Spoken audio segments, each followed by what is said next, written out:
Bienvenidos al debate en Razón de Estado. Hoy vamos a discutir sobre la importancia de las escuelas de gobierno para propiciar el desarrollo de los países. Y para ello contamos con dos invitados especiales. En primer lugar, el licenciado Richard Aikenhead, quien posee una maestría en Administración Pública por la Kennedy School of Government de la Universidad Harvard y una licenciatura en Economía por la Universidad Rafael Andívar. Y además es columnista de El Periódico. También contamos con la participación de Philippe Chicola, quien es licenciado en Ciencia Política, ostenta un posgrado en Gerencia de Organizaciones Empresariales en el INCAE Business School, también es columnista del Periódico y, por supuesto, director del área política de Fundación Libertad y Desarrollo. A ambos, muchas gracias por estar en Razón de Estado. Licenciado Aikenhead, quisiera iniciar con usted. ¿Por qué es importante el concepto de escuela de gobierno para el desarrollo de los países? ¿Realmente tendría un impacto una escuela de gobierno en una región como la de América Latina con tantos problemas políticos? Definitivamente es fundamental. Nuestros países en América Latina tienen debilidad institucional y en parte es porque a veces los sistemas de servicio civil no son los correctos, porque a veces no están los incentivos adecuados para la carrera del sector público de largo plazo, pero también porque no necesariamente quienes la van a ejecutar tienen una formación en lo que es administración pública o lo que es definición de políticas públicas. Es fundamental para toda nación ese esfuerzo. En mi caso, para mí fue fundamental haber estado en la maestría del programa de gobierno, porque ahí pude entender cuál es la óptica de la razón de Estado, cuáles son los temas a considerar cuando se hace una política pública y, por sobre todo, entender que el servicio público es servir, no servirse. Licenciado Chicola, ¿qué ejemplos tenemos en el mundo de escuelas de gobierno exitosas que podrían ser referencia para América Latina?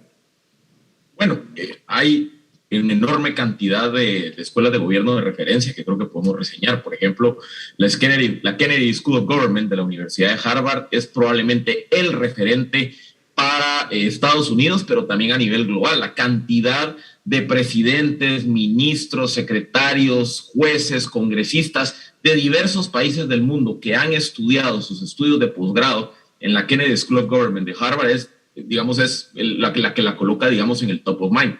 Pero luego encontramos, por ejemplo, la Universidad de Georgetown en Estados Unidos. Es muy conocida porque el servicio diplomático exterior norteamericano, los embajadores de Estados Unidos, muchos de ellos pasaron por la Universidad de Georgetown. En Francia, por ejemplo, está la ENA, que es la Escuela de Administración Pública. Básicamente es casi una regla no escrita que los altos funcionarios de la administración pública francesa, pues casi todos cursaron sus estudios en la ENA. Y en el caso de América Latina, pues la Universidad Católica de Chile, recientemente, hace más o menos unos 8 o 9 años, identificó la necesidad de profesionalizar el servicio civil chileno y entonces creó su propia escuela de gobierno.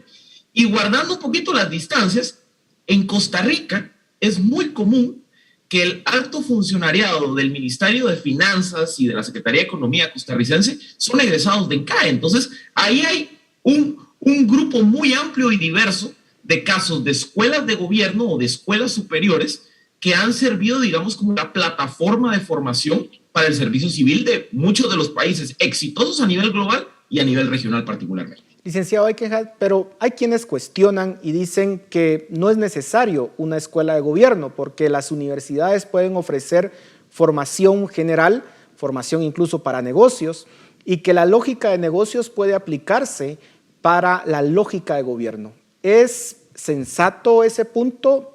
¿Cuál es su opinión al respecto? Mire, yo creo que las universidades hacen en toda América Latina, en Guatemala, las universidades hacen un rol muy importante y es correcto, forman personas, forman profesionales, pero la formación de derecho privado, la formación de negocios, busca el bienestar de los accionistas y busca el bienestar del propietario. En el caso de la gestión pública, uno tiene que buscar el beneficio de la mayoría, cómo hacer que los procesos sean transparentes, que sean sostenibles, que cambien. Si quizás, tal vez la gente lo dice porque algunos casos en nuestros países latinoamericanos vemos una serie de funcionarios que parecieran no interesarles el interés público, sino el interés privado de ellos o sus grupos políticos. Yo creo que es fundamental. Si tenemos, siempre se ha dicho que creando buenos servidores públicos se genera la verdadera posibilidad de desarrollar y cambiar un país. Y mírenlo, en los países más exitosos, los funcionarios públicos son no solo bien remunerados, sino muy reconocidos en su sociedad por lo que hacen. Y en los más desarrollados, el maestro es fundamental. Mire el rol del maestro en Japón.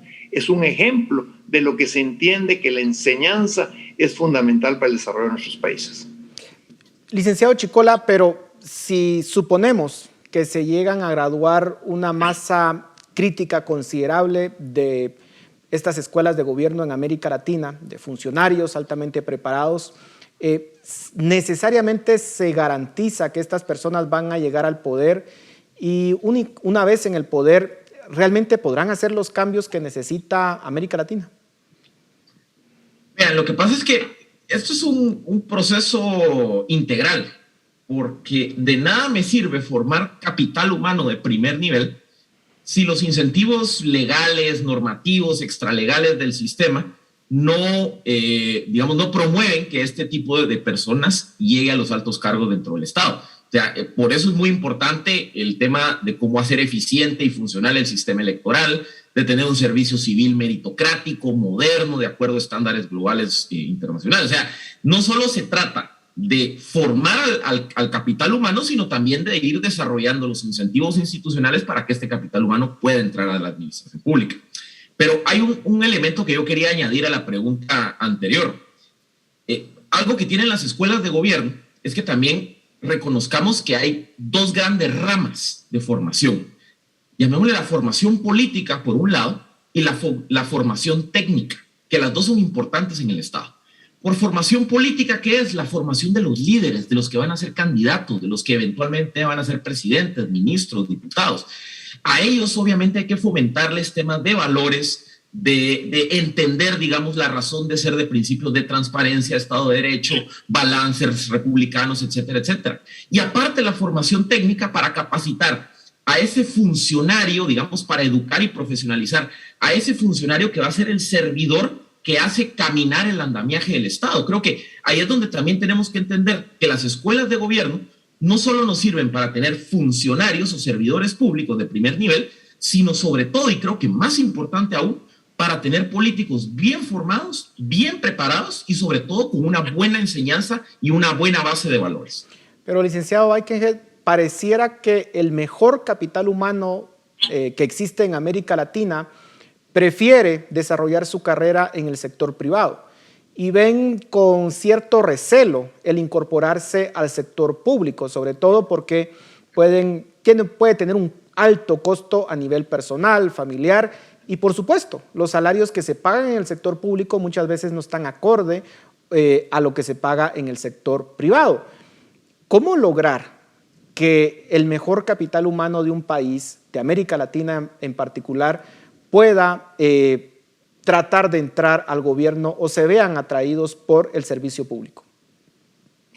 Primero, se tiene que hacer la reforma del servicio civil para que de verdad se maneje por meritocracia, no se maneje por compadrazgo político y se pueda tener una carrera. Pero lo segundo, los mejores funcionarios en general en América Latina, los mejores líderes han sido gente joven. ¿Y por qué en general? Porque cuando entran con todos esos entusiasmos, con los conocimientos recién adquiridos, con la voluntad de hacer cambios y sabiendo que tendrán toda su vida que cargar con el buen o mal nombre de la gestión pública que hicieron. Y ese es un incentivo muy valioso, porque es el incentivo a que el comportamiento positivo genera un beneficio de largo plazo. Pero el problema muchas veces es que cuando por compadrazgo se llega en momentos en que se ha fracasado en la vida privada y se llega a la vida pública para tratar de enmendar ese fracaso, es cuando encontramos mucho de lo que es la corrupción, el aprovechamiento, etc. No estoy diciendo que solo pueden ser jóvenes, pero creo que formando jóvenes es mucho más fácil evitar la resistencia al cambio, crear nuevas políticas y hacer cambios fundamentales en los países. Yo creo que Guatemala debe apostar por la juventud y una manera de apostar bien por ella es apoyarla con programas en una escuela de gobierno como la que tenemos, pero ampliada y con mucha participación.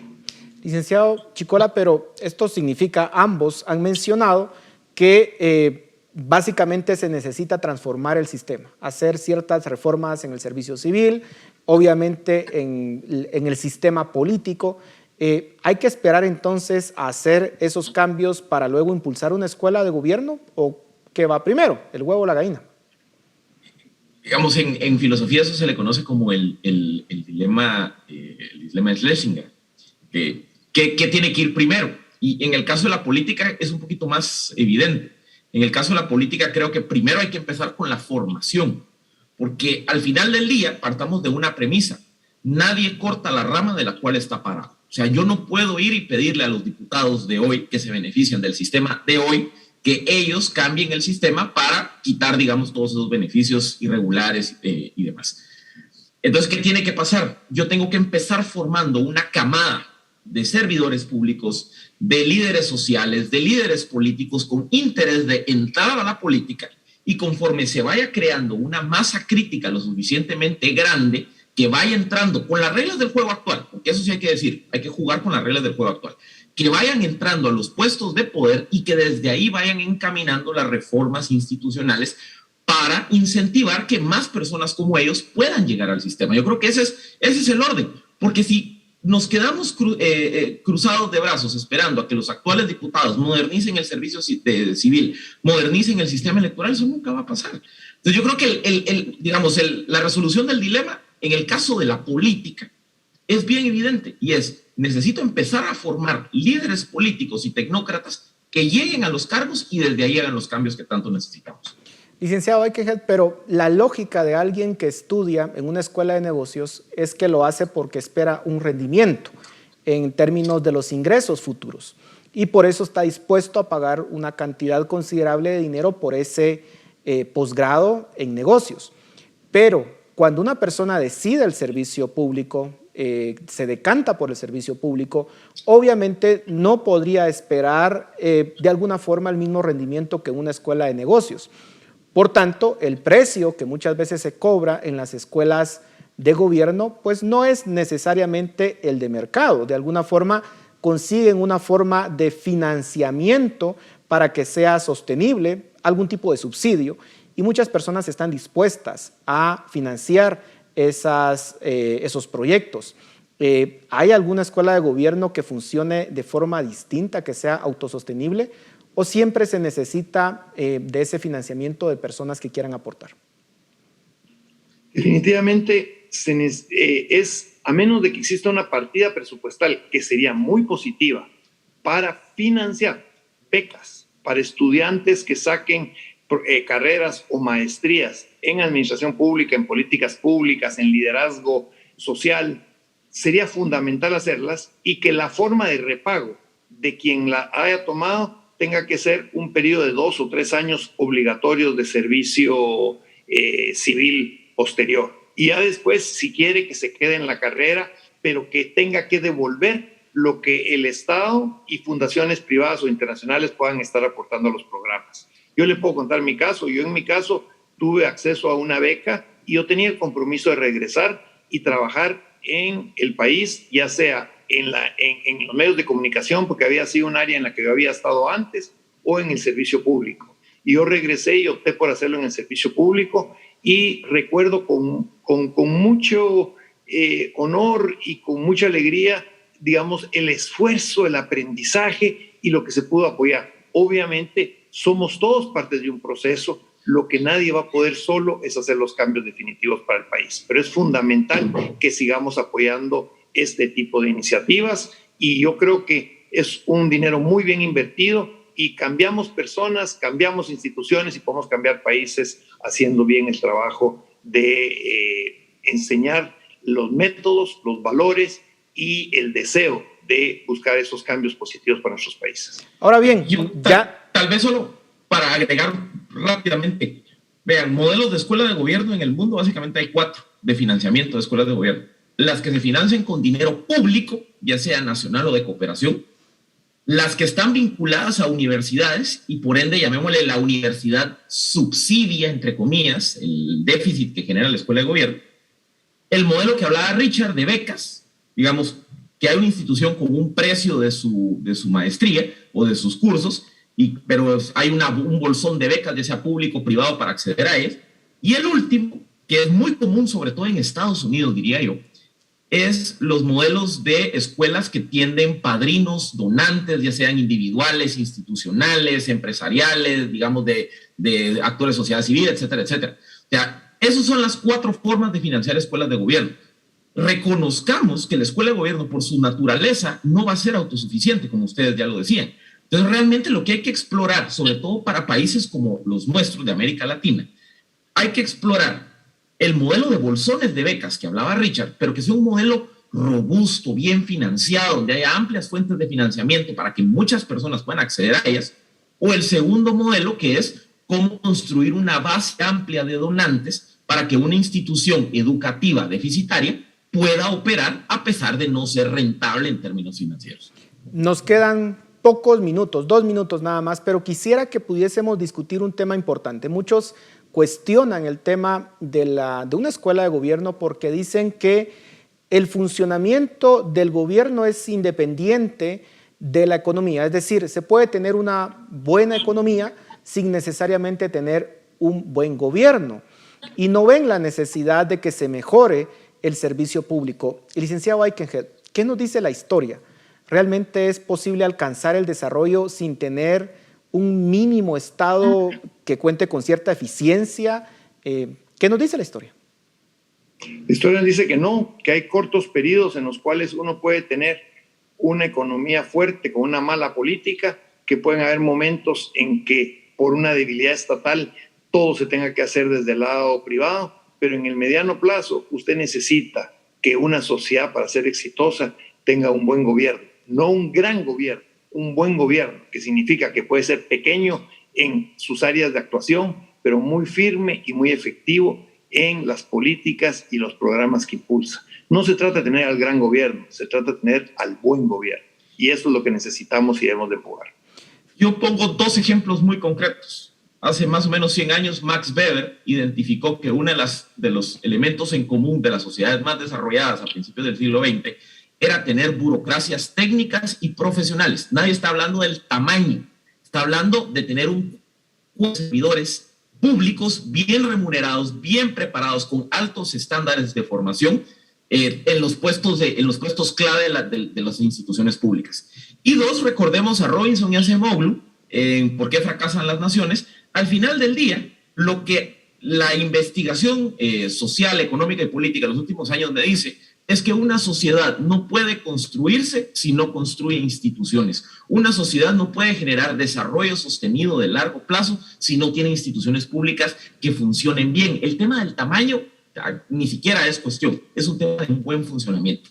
Y ojo, siempre hemos escuchado aquella frase que dice que la educación es el vehículo para que los países salgan del subdesarrollo.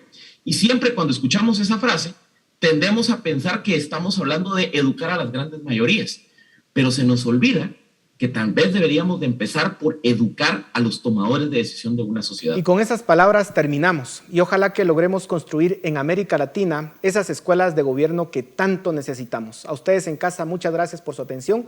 Nos vemos la próxima semana.